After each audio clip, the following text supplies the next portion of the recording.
कृष्णा कृष्णा कृष्णा हरे हरे, हरे राम राम राम हरे हरे।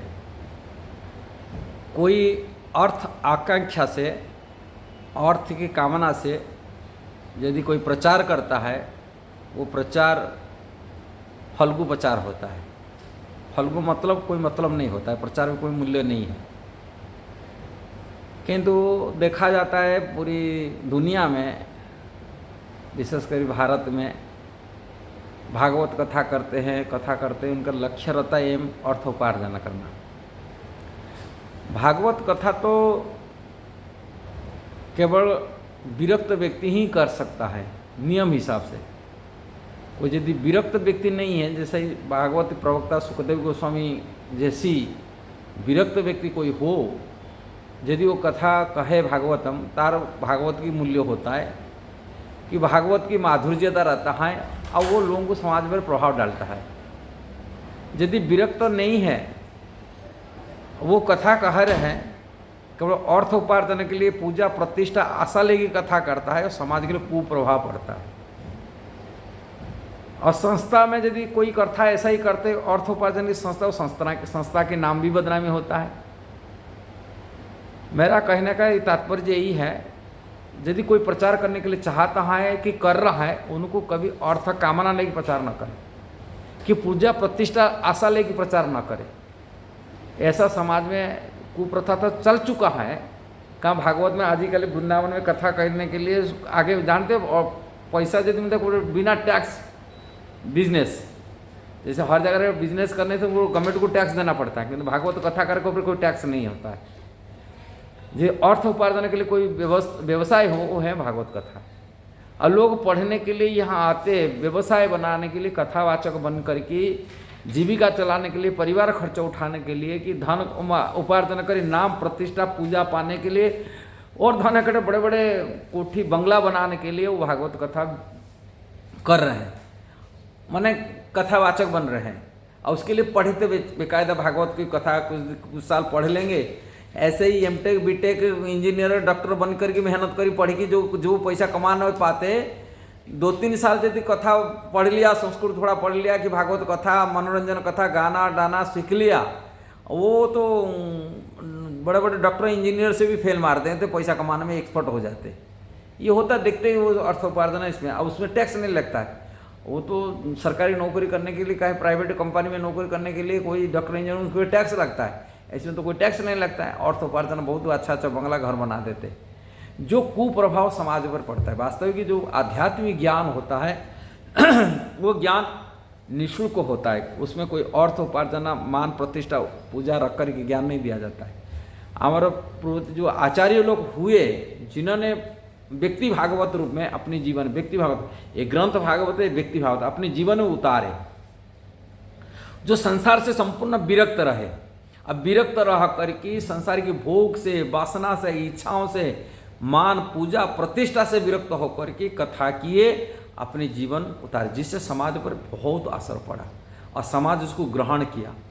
अब वास्तविक भागवतम तो विरक्ति चीज सिखाता है, कैसा वैराग्य लेना के लिए। भागवत तो ज्ञान वैराग्य उत्पन्न कराता है। भागवत की ये दोनों पुत्र कहा जाता है, भागवत की भक्ति का तो रहस्य, किंतु उसमें विरक्त पैदा कर लेता है। भागवत कथा सुनकर ही लोग संसार से, वासना से, इच्छाओं से विरक्त हो जाते हैं, किंतु ये भागवत कहने वाला प्रवक्ता विरक्त क्या, वो महाभोगी बन जाता है इस संसार के लिए, बड़ा भोगी बन जाता है। बहुत अर्थ उपार्जन करता है कथा करके, अच्छा से बंगला बन जाता है, गाड़ी अच्छे से हाई स्टैंडर्ड गाड़ी मिल जाता है, कारण भागवत कथा कर रहे हैं ना।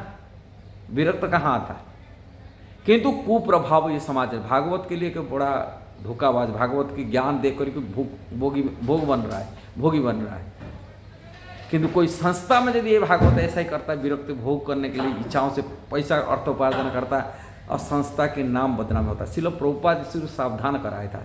इस्कॉन में प्रभुपाद कहा करते थे, इसी कथावाचकों को बहुत आलोचना की श्रील प्रभुपाद अपने जीवन में, आलोचना के अर्थ उपार्जन करने के उद्देश्य से भागवत कथा नहीं होना चाहिए, कि गीता भागवत की कथा नहीं होना चाहिए, जैसा समाज को असर पड़े, उनकी गीता भागवत की असर पड़े, समाज भगवान से जोड़े। यदि कोई भगवान को जोड़ना है, किसको भगवान की चरण में आश्रय देना है, कि संसार से उनको विरक्त होना चाहिए। और भागवत प्रवचन करने वाला व्यक्ति यदि खुद विरक्त नहीं हुआ, दूसरा को क्या प्रवचन करेगा? इसलिए प्रभुपाद इसमें बहुत ये कि सावधान कराने के लिए उसमें गाइडलाइन दी, इसलिए प्रभुपाद लिखित रूप में कोई भी इच्छा वासना नहीं। अब जैसे तथाकथित भागवत कथा 7 दिन कथा करी, कुछ मनोरंजन करके गाना टाना करके प्रभुपाद इसके घोर विरोध करते थे। भागवत कथा को उन्होंने व्याख्या हिसाब से एक एक श्लोकों को व्याख्या करना, जैसे महाप्रभु का निर्देश है शब्द की आस्वादन, भागवत की श्रीमद् भागवत की शब्दों आस्वादन महाप्रभु करते थे। एक एक शब्द को, एक एक अर्थ को, एक एक श्लोकों को समझना, जिसे समझने से सिद्धांत बात को हम समझना, जो सिद्धांत सुनने से कृष्ण के चरण में, कृष्ण में हमारा मन सुदृढ़ हो जाए, संसार में नहीं आ जाए, संसार की इच्छाओं से वासना से मुक्त हो जाए। वो भागवत की एक एक श्लोकों को समझने के लिए। अब भागवत कथा कहा करके पैसा अर्थ उपार्जन करने के, किसी व्यक्ति का मनोरंजन करने के लिए कथा करने के लिए, भागवत सिद्धांत की बात है। जो सिद्धांत बात को सुनने से व्यक्ति संसार वासना नष्ट हो जाता है, मुक्त हो जाता है और इच्छा नहीं रखता है। किंतु भागवत करके मनोरंजन कराने के लिए भागवत नहीं होता है, कि अर्थोपार्जन के लिए भागवत नहीं होता।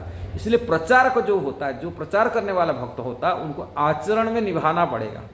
जब तक वो आचरण नहीं है, विरक्ति नहीं है संसार से, केवल मनोरंजन करने के लिए कि लोगों के अर्थोपार्जन, मन को खुश करें, अपनी पूजा प्रतिष्ठान, लोगों को बोलेंगे बाबा करेंगे, अब मेरे गुरु शिष्य बन जाएंगे, बहुत सारे ये गुरु तो बने, वो शिष्य अनुयायी बन जाएंगे, जिससे लोग को दक्षिणा देंगे, अपनी पैसा अर्थोपार्जन, यही होता है।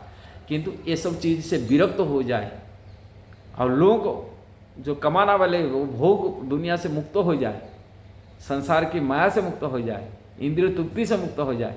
अब खुद मुक्त होने से दूसरा को मुक्त कर सकता है, खुद मुक्त नहीं है, दूसरा को क्या मुक्त करेगा? इसीलिए प्रचार का मतलब है कोई अर्थ उपार्जन के लिए पैसा चाहिए, हमें इतना कथा कहेंगे, हम कीर्तन करने के लिए जाएंगे, हमको इतना अर्थ चाहिए, ऐसा विचार करने वाला व्यक्ति प्रचार का नाम पर धोखाबाज कर रहा है, समाज को गलत मैसेज दे रहा है।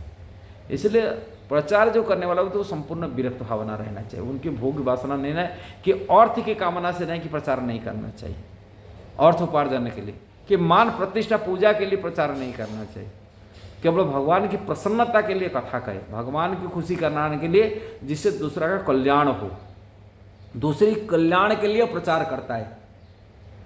हाँ, दूसरा का कल्याण के लिए, भगवान की प्रसन्नता के लिए, इसके लिए कथा कहे, प्रचार करे। और उसमें कल्याण की भावना, जहाँ पर अर्थ का आकांक्षा रहता है, मान प्रतिष्ठा पूजा की आकांक्षा रहता है, वो प्रचार क्या करेगा? वो समाज के लिए एक गलत मैसेज देता है। इसलिए वीडियो माध्यम से बताने का उद्देश्य यही है, लोग सावधान रहे ऐसा लोगों से। वो प्रचार का नहीं है, वो प्रचार का नहीं है सही गलत दिशा। इसलिए प्रचार को वही व्यक्ति होता है जो जिसमें आचरण होता है, आचरण से विरक्ति, संसार से, भोग दुनिया से विरक्त है, इंद्रिय तृप्ति से विरक्त है, अर्थ उपार्जन उसके आसान नहीं है।